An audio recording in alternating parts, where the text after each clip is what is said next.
Hi, I'm Yannick Hanfman. I'm Ilya Marchenko. I'm Dennis Kudla. This is Sebastian Olfner. It's Marc-Andrea Whistler. I am Francisco Cerundolo. And you're listening to the GTL podcast.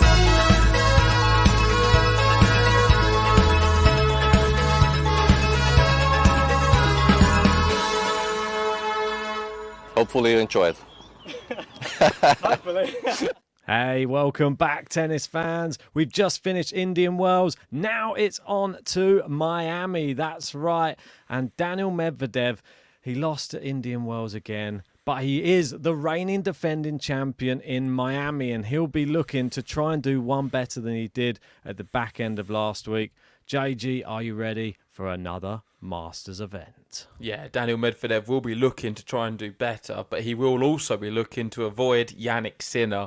He has struggled against him, and of course, Carlos Alcaraz as well, the guy who beat him in the final. It seems like them two have his number at the moment, and I think we're starting to see a little bit of a divide between the big two and the big four. And what I mean by that is I think Djokovic, as we know, is not playing Miami now. We're going to see him maybe struggle to keep up with the likes of Jannik Sinner and Carlos Alcaraz. Medvedev is also there or thereabouts, but struggling to win their matches, especially the big ones. That's right, and we've got the draw out. This is going to be our reaction to it. This is the first time I'm going to have seen it as well. I've sort of held off. We've been working all day, and we're bringing this one to you late in the evening because it's our first opportunity to have a look at it. But I'm excited to see who's on each side of the draw and the routes that they're going to have to get through to win this Masters, the second part of the Sunshine Double. So let's, without further ado, get into the draw.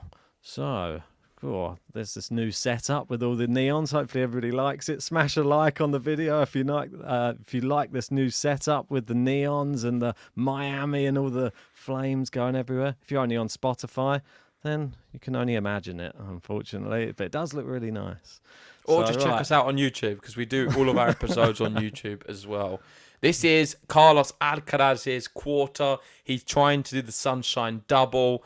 He is the number one seed in Miami, important to note. And he's trying to become world number one.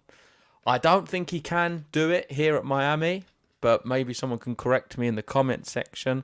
All I do know is that if Carlos Alcaraz wins Miami, he's going to be very close.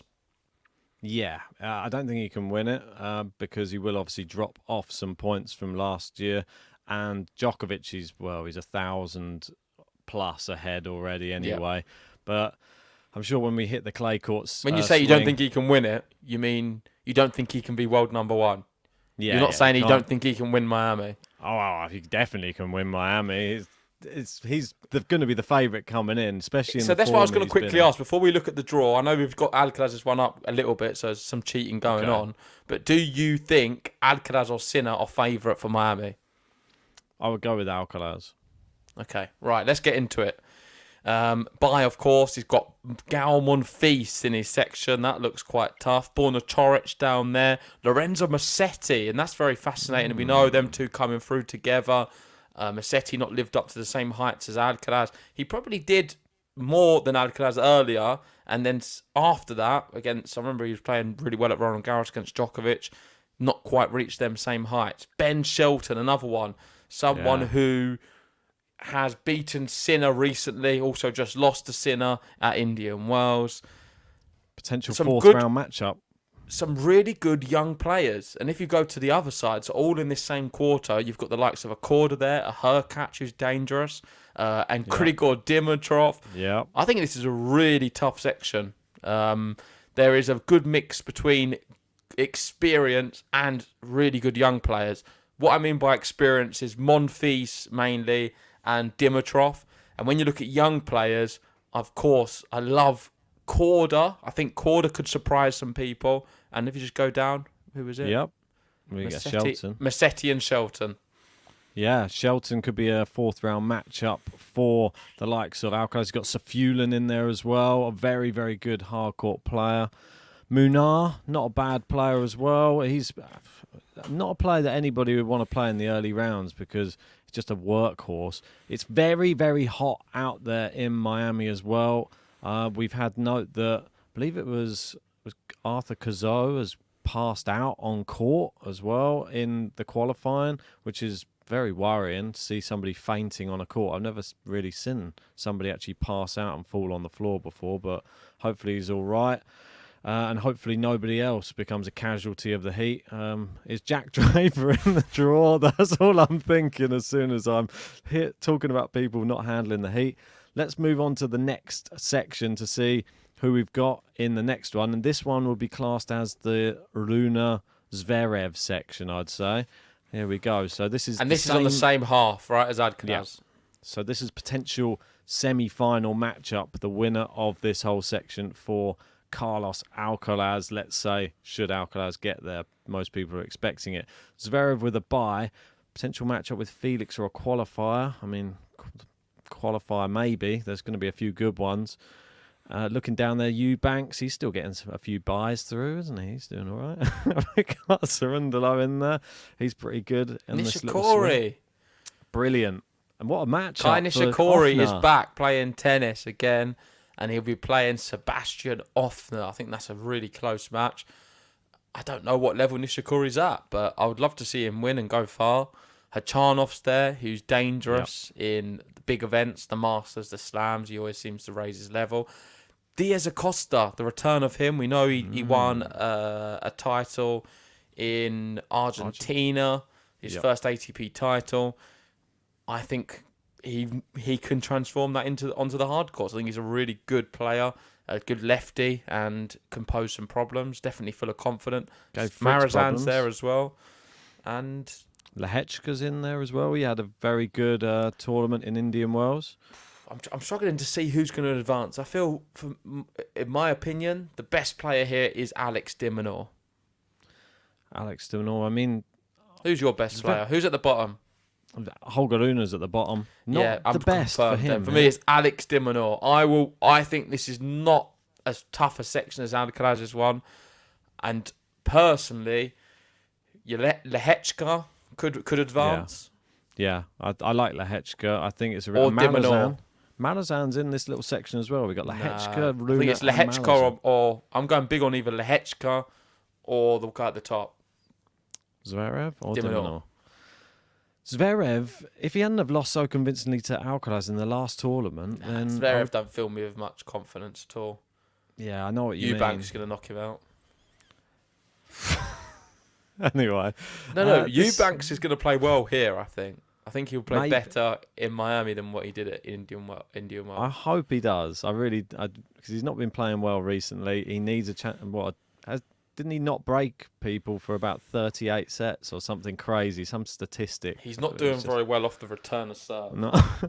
But anyway. He needs some lessons with Sinner. Next segment. This is the Medvedev one. We'll go down to his part first, seeing as he was the defeated finalist. And a buy through. And then he had a Purcell or Fucsovics. I think he won't be too bothered there. And Caboli, he's got Norrie in the section. I think this is a nice section for Daniel. Nice for him, but I would say on the other side, Taylor Fritz and Borges, Draper there as well, and Jarry, Fokina. I like a lot of these names. These are some really top tennis players, and I feel Medvedev may struggle slightly. He's got the Frenchie up the top. I don't think Medvedev, I'm making the claim now, I don't think Medvedev will win the third quarter. I disagree. I feel that there's a lot of winnable matches in there for him. He's the reigning champion. I think he's in good form as well. Only the likes of Carlos Alcaraz was really able to stop him. I think that he should still be able to qualify from this section fairly easily. And I think the only tough match will be the quarterfinal for him. I think we're going to see Taylor Fritz maybe advance. That'd be nice. Or Casper Ruud. Last time we had an American finalist was back in 2019, Big John Isner, and he won it in 2018 as well. So back-to-back finals for Big John. Casper Ruud was actually in the final in 2022. He lost to Carlos Alcaraz, if we remember rightly. And this is why I'm going for something a bit different. Ruud is so good in Masters draws. He always gets to at least the quarterfinals / semi-final / final. So on that basis, I'm anticipating a Ruud run. I think Ruud could win this quarter. Well, Or if it's not Ruud, it's the guy below who I mentioned a second ago. Daniel? No. On this side, on Ruud's side. Oh, Fritz. Yeah, Fritz. There you go. Fritz it is. Last one, and it is the Yannick Sinner fourth quarter. And he has Rublev typically in this quarter as every single draw for some reason. So let's go down to Sinner's route straight away. Oh, it's a nice section. He's got cash in or qualifier in the second round. Yeah, it gets through them first few quite comfortably, do you not think? And then on his side here, Oh, I mean, it's Tommy Paul. That's the main one, isn't it? I think it's inevitable we get Tommy Paul, Taylor Fritz.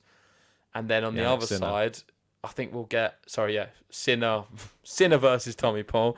And on the other side, I don't know, we've got Murray Berrettini first round. How do you see that one going? I know. I mean, that's such poor luck for Andy Murray. I mean, what does he have to do to get a break these days? Everyone keeps to be a higher ranked player.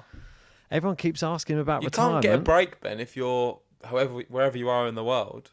I know. This is the problem. But if you enter a Masters event as an unseeded player, more times than not, you're going to get a really tough opening round. But he hasn't even.